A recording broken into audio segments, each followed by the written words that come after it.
We all know as parents and as working parents, we want to create good habits that are lasting for our children, but we also, we've got to be realistic. Oh my God, did you see how furious she was when Harry took over there at the end of that answer? So if you're able to share some of that, I would love to hear it again too. It's all stored up here.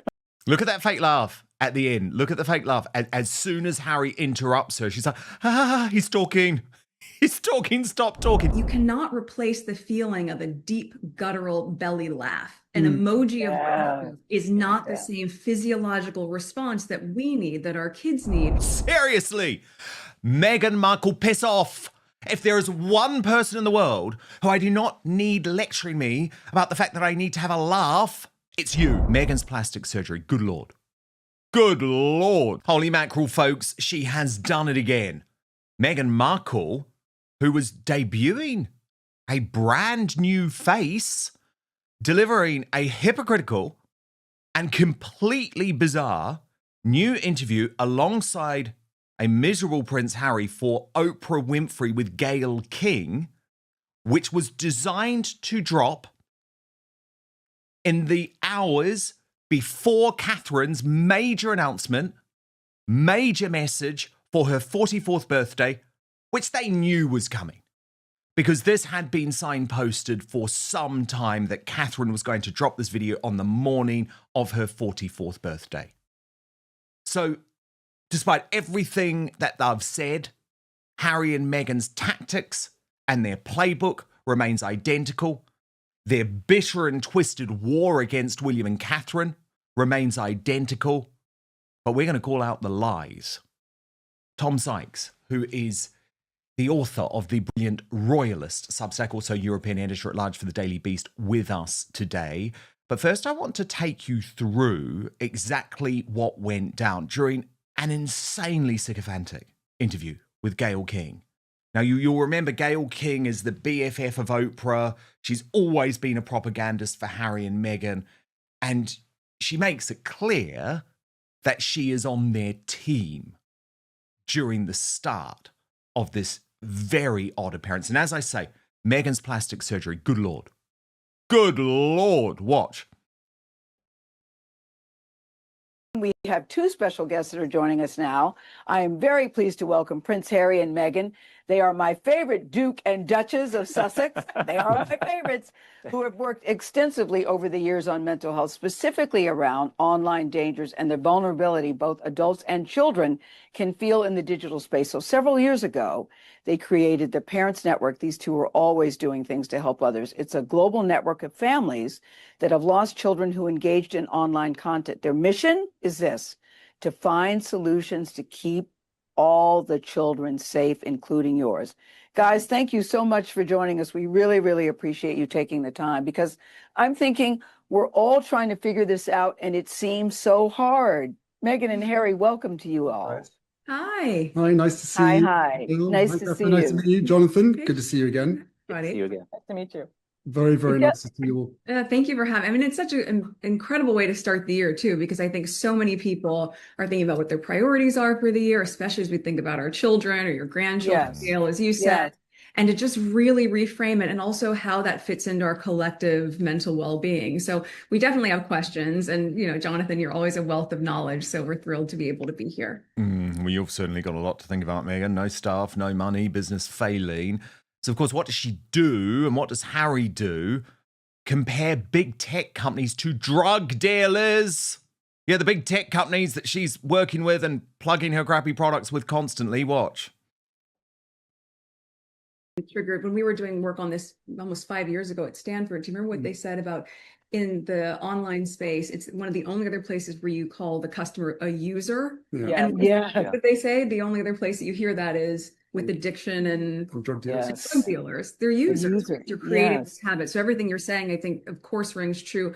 You know, we know in the work that we've done the tolls that digital pressures can take on young people, and also the ripple effect that has on families, parents, entire communities. But you know, we touched on this in the fall, Jonathan. I think it'd be really helpful for people to hear, even if they've heard it from you once before, to hear again the data and the metrics that you have on how the screen time is entirely correlated to rising anxiety, loneliness, depression, specifically in kids. It's so compelling. So if you're able to share some of that, I would love to hear it again too. It's all stored up here. Look at that fake laugh at the end. Look at the fake laugh. As soon as Harry interrupts her, she's like, he's talking. He's talking, stop talking. Then the most humorless woman in the world encourage us all to just have these deep, guttural belly laughs, something which I've never seen her have. Watch. Thank you, Gayle. I mean, I think part of it, less about concerns, because what I love about what this book does is it's about really the solutions. Yes, and Jonathan, you had spoken about that, and it stuck with me because even when we were on Mental Health Day in October, you were saying you cannot replace the feeling of a deep guttural belly laugh. An emoji of laughter is not the same physiological response that we need, that our kids need. And what I love is that the more that we encourage our children to do this, we mimic those same behaviors. We also start to play, and we also start to be more present. And so I think as we look to New Year's resolutions, which we're all making, and I know for a lot of people, it's probably less laughter emojis and more real laughter, and also less screen time. I guess, for both of you and for Catherine, are there any adjustments and tweaks that are tangible that people could start to implement today for their families, especially as we've come back from holidays? That reintegration after 3 weeks off school can be really tricky for parents. And I know because we all know as parents and as working parents, we want to create good habits that are lasting for our children, but we also, we've got to be realistic about what we can do consistently. So I guess, can you good question? Good question. Yeah, can you share some ideas with Catherine, who's on this call, who's listening, on any small changes that can have a big impact? Yeah. Oh my God, did you see how furious she was when Harry took over there at the end of that answer? But seriously, Meghan Markle, piss off. If there is one person in the world who I do not need lecturing me about the fact that I need to have a laugh, it's you. Seriously, it's you. Harry did finally get his chance. She finally let him speak at the end. Yeah, I've got a couple of questions. Jonathan, first off, look, we saw you last on World Mental Health Day, and over the years we've worked with you on how the digital space is deeply affecting our collective and mental, emotional, and physical health. And obviously, a huge congratulations to you and the outcome of your research, which has created a parent-led movement, which is astonishing and much needed. And that we're proud to be a part of. Yeah, hugely. Yes. And your insights have been incredibly valuable over the years for our work with parents who have lost their children to online harms, and working towards solutions to keep all children safe. So I guess my question is, can you speak to how the phone-based childhood, as you call it, affects kids' emotional development and what families can do to support healthier patterns? Actually, no, I was wrong. She didn't even let him have that moment. Did she? Did you notice that? Which we're very proud to be a part of, Harry. It's just appalling in terms of dynamics. But I mean, Tom Sykes, where to begin? Where to begin? With this one. Well, hey Dan, Happy New Year. Great to be here. I mean, I think what really struck me about this, like aside from the sort of content, which, I mean, to be frank, there's only one or two people on the planet who are going to sit there and watch the whole thing, right? To most people, the impact of this is basically, maybe 5 seconds on Twitter or a screen grab. And what struck me was just how weird they look. So, yes. And look, I don't know, like, whatever. People want to have plastic surgery, dye their hair, do whatever they want to do. That's fine, right? Do whatever you want to do. Like, we all do that stuff. Anyone who has to appear on screen needs to take care of their appearance. That's not the issue. The issue is that it looks to me like this is sort of it looks like sort of 2020 Facetune. Do you know what I mean? Their faces, they're all like weird and smushed up, like they're kind of behind a screen that's bleaching out all the features that, it's like someone's turned up the dial on, because there's that little dial on Zoom, right? Do you want to touch up your appearance? Hey, haven't we all gone, yes, please, a little bit. But the thing is, I never do that. I actually genuinely never do that, but I know people do. Well, it's true that exactly, and it's true, and increasingly, it's sort of quite uncool to do it within the kind of within the kind of tech bro, trendy Totally. people in And Tom, this is a America. woman constantly lecturing us about authenticity. Like, it doesn't fit. Exactly. So that I think is the bigger problem with it, is that we're always being told, right, to buy, these kinds of voices. And look, it's a legitimate message, right? Don't be swayed by what you see online. A lot of what you see on Instagram is nonsense. It's just curated, it's touched up with AI, it's no one can really look like that. And there they are saying, don't be taken in by all the social media stuff. And yet they're using like massive kind of what looks to me like totally crazy filters, because you can see like his eyebrows are kind of disappearing, his eyes aren't really very clear. Her face just looks absolutely ridiculous. The teeth kind of look like they've been painted on with, Dulux like double gloss. And it's just so incredibly hypocritical. Like, I don't dispute their message, right? I have kids. We're all looking for ways to get them off their phones. We're all looking for ways to get them to engage more intelligently and more sensibly. So are Catherine and William, right? This is like, if you want to ally yourself to a trendy, hip charity, right? This is a good charity to get on board with, because everybody, like, broadly, everybody agrees, right, that we want kids to be kids and enjoy their childhood.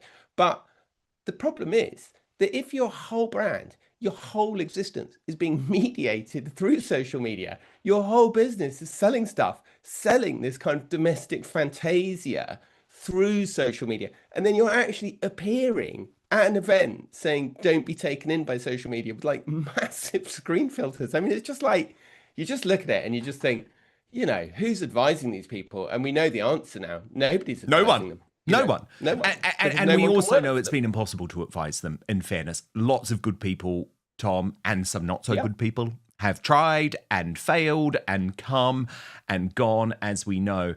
And look, I think if you are literally going to go so far, and it's an extremist position, Tom, to describe internet giants as drug dealers, which is literally what they did, like comparing people who run internet platforms. And look, no internet platform is perfect, right? We all agree with that. But what are Harry and Meghan advocating? They also hate the mainstream media. They also hate the tabloid press. Like, surely the great thing about social media is it's allowed people like you and me to go independent. It allows people like Harry and Meghan to say whatever they want and to deliver their own message in an unfiltered, unedited way whenever they want. Yet they are calling the people who run these companies drug dealers. Now, if you really felt like that, you wouldn't be on there whatsoever, would you? And she is. They are. Fire as ever.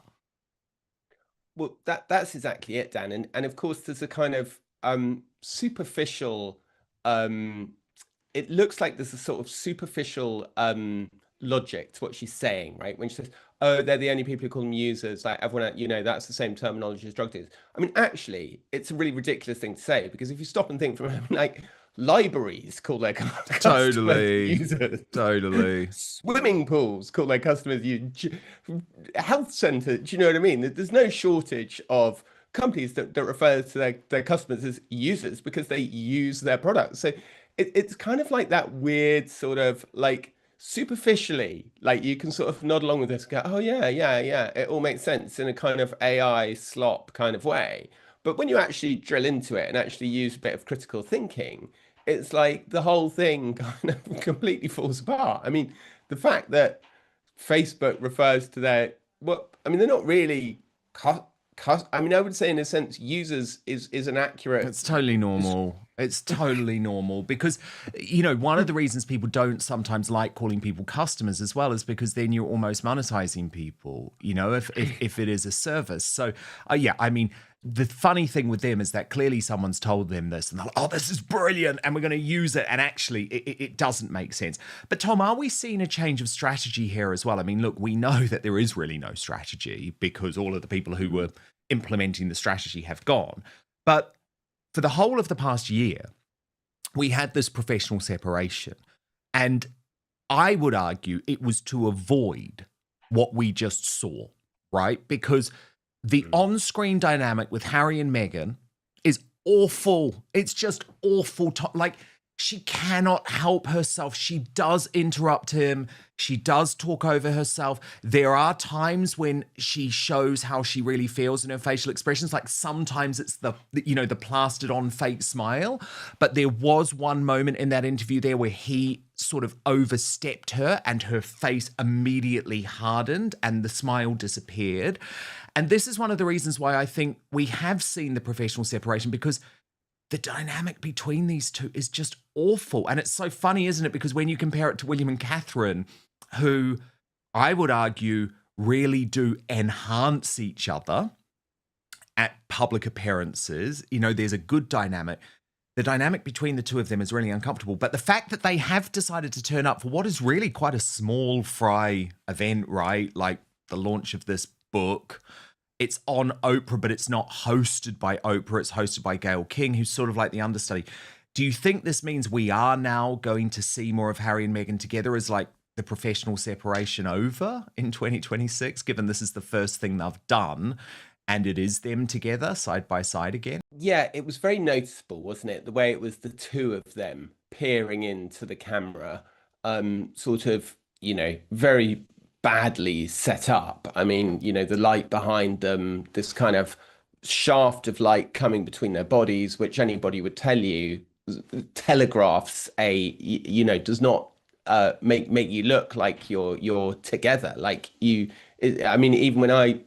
when your guests come on to do this show, your producer says, look, could you move the light around a bit and make yourself look, and so the sort of amateurism of the setup, I think, is one thing. The fact that it's not even really, doesn't even really seem to be a proper camera. I mean, it just seems to be kind of, but it's amateur, but not authentic though. That's what's so bizarre, because it could be quite nice, Tom, if it had have been like them sitting on their couch. Do you know what I mean? Holding up the phone, but it was neither. Yeah. But to your point about isn't it interesting that we're seeing both of them together again? I think that's absolutely spot on, Dan, because I think that the reality is, right, is that people aren't going to be queuing round the block to see Meghan. Do you know what I mean? But there is always going to be interest in Harry because, for all the reasons that we know, he's Princess Diana's son. He is who he is. So Harry, love him or loathe him, and don't forget, Harry does have a considerable amount of support. I mean, I was writing this week, actually, it's quite interesting. If you actually look at the polls, he's actually equally popular, unpopular, whichever way you want to put it, as Queen Camilla, right? So there's a kind of reservoir of people who are always going to be, and popularity aside, he does have an ability, like people are going to show up to see Harry, they are interested in him. So I think that Meghan doesn't really have any choice but to try and use Harry to get people to pay attention to her. And it was very interesting, as you say, in that interview, the way that she kept cutting him off. I mean, it was extraordinary. And I mean, but the chemistry is so bad between them, isn't it? Terrible. I mean, it's so bad. Terrible. And the problem is, right, how can you say that they have this great marriage, this great relationship, when you don't ever see that? You just never see, I know it was filmed so long ago, but in the With Love Meghan Christmas special, I would argue that the interaction was really awkward. I think this has been a disastrous start. But then we come to the other thing that is going to infuriate people, Tom. Can I just say one other thing, please, Dan, that you mentioned earlier? Okay, so the thing about when Meghan goes, all we want to do is have a really authentic belly laugh and have such guttural belly laugh.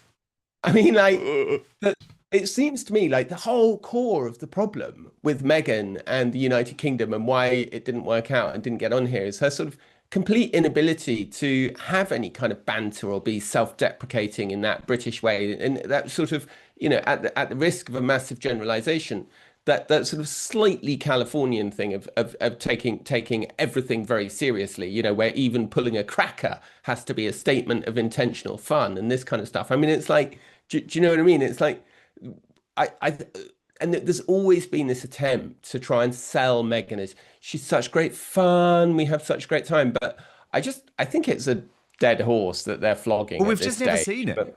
We've just never seen it. Like, think of how much we've seen of Meghan Markle, right? During the royal family, the cameras there for the Netflix special, Tom, the cameras there for With Love, Meghan, where the producers were presumably looking for lots of footage that would humanize her. I promise you, I've watched all of this, as have you. We do it for work. I have never seen a guttural belly laugh from this woman. Ever.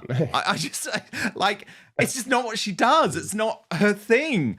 So, her demanding us to have one is, bizarre. But anyway, I want to come on to the thing that is going to infuriate a lot of people, Tom, because the Catherine message, and I'm interested to know your view on this, but from my understanding, and obviously we're both very honest about the fact we're not members of the Royal Rota, but my understanding is that the Catherine birthday message had been signposted and that all of the Royal Rota were aware that it was coming, were told to, clear the schedule. I presume they get given it before anyone else because they're able to prepare, the coverage of it and have it right ready to go.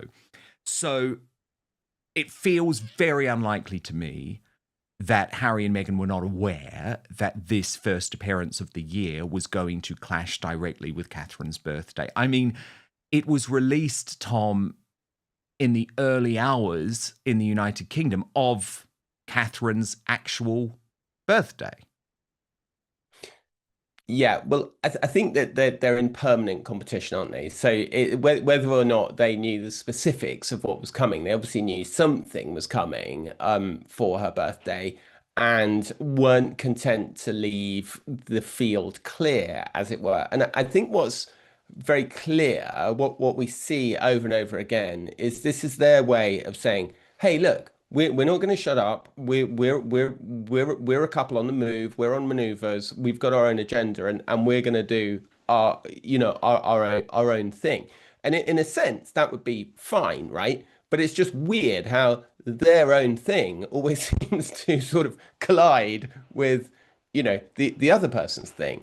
And this is such an old story within royal reporting generally of, you've overshadowed me, I've overshadowed you. And of course, actually, Harry gives a brilliant example of it in his memoir, Spare, where he says that, Charles got very jealous about Catherine going to a tennis club, and this order goes out that she mustn't be photographed with a tennis racket or it'll knock Pa and Camilla off the front pages. So like they know what they're doing. And of course the whole point of the big summit last year where Meredith Maines and Liam Maguire met up with Tobin Andre at the club in London was that they were going to coordinate their grid, they were going to share the grid, they were going to let them know what happened. I mean, I think anybody always knew that who knows these families and how competitive they are and how much, frankly, they dislike each other, and how much the staff dislike each other and how competitive the staff are amongst each other, knew that was never really going to fly. The message itself, Tom, really does show Catherine's newfound confidence to share how she really feels. I mean, I think it's stunning. I really do. You can see her in this one, which is nice as well. Let's have a watch before we discuss it. Even in the coldest, darkest season, winter has a way of bringing us stillness, patience, and quiet consideration, where the stream slows just enough for us to see our own reflection, to discover the deepest parts of ourselves, alongside the whispers and the pulse of every living thing.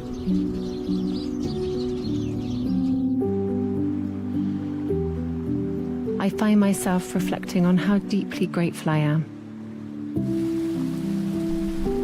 For the rivers within us flow with ease, fears washed away, cleanse and purify. Come to peace with our tears and discover what it means to be alive.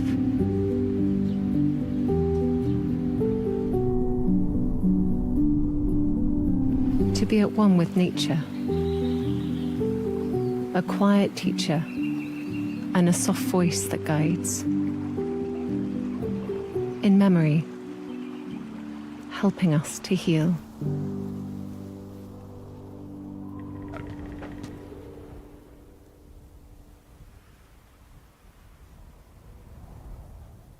So in Tom, it's beautiful. It's very well done. But this one really personal. I mean, what she is effectively saying there is, I'm grateful to be here. I'm grateful to be alive. And it is a clear reference to her cancer battle. Yeah, absolutely. Look, let's get all the praise out the way first. Look, this is brilliant. It's incredibly well done. It's incredibly well shot. It feels incredibly authentic. It feels like Catherine kind of stepping into her role and being the kind of queen I'm going to be. It very much, for me, echoes that Times piece that came out the other day saying, I'm going to be a queen who's in touch with my heart, in touch with my emotions. I'm not going to be afraid to express them, and I'm not going to be afraid to talk about them. That said, I think that possibly the one criticism that I have of the whole Mother Nature series, of all four of them throughout the whole thing, is that it's just sometimes it just feels like a very rich woman kind of talking about her lovely life. And I actually, in that video, the one moment that I thought was perhaps unwise to include is her sticking her hand in the river with a massive engagement ring that's probably worth more than my house and your house put together.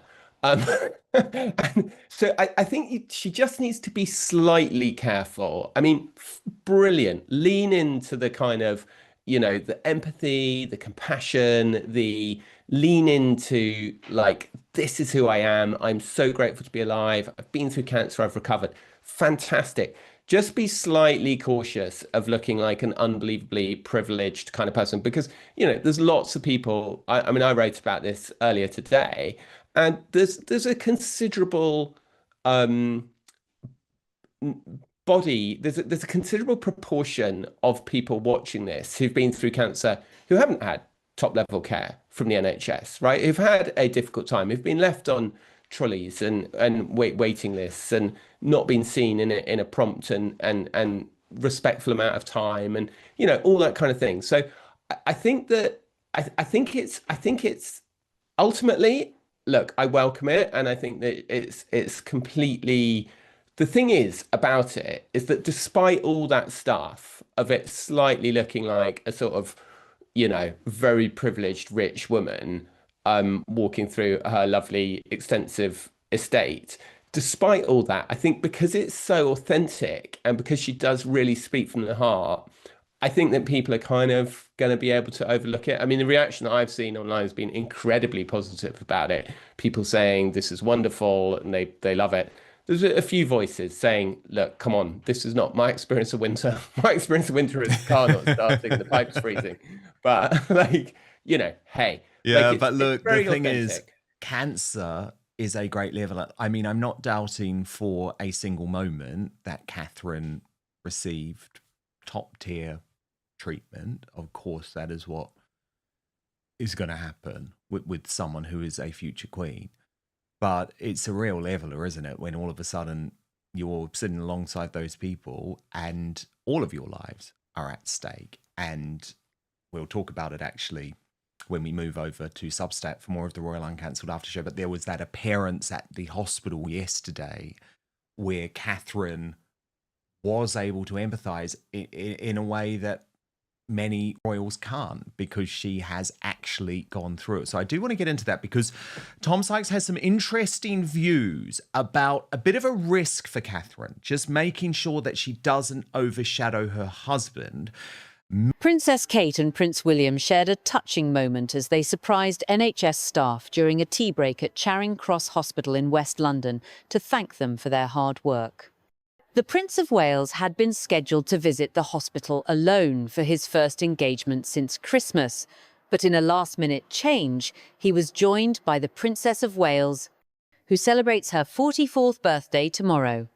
During the visit, the royal couple met volunteers who support chemotherapy patients.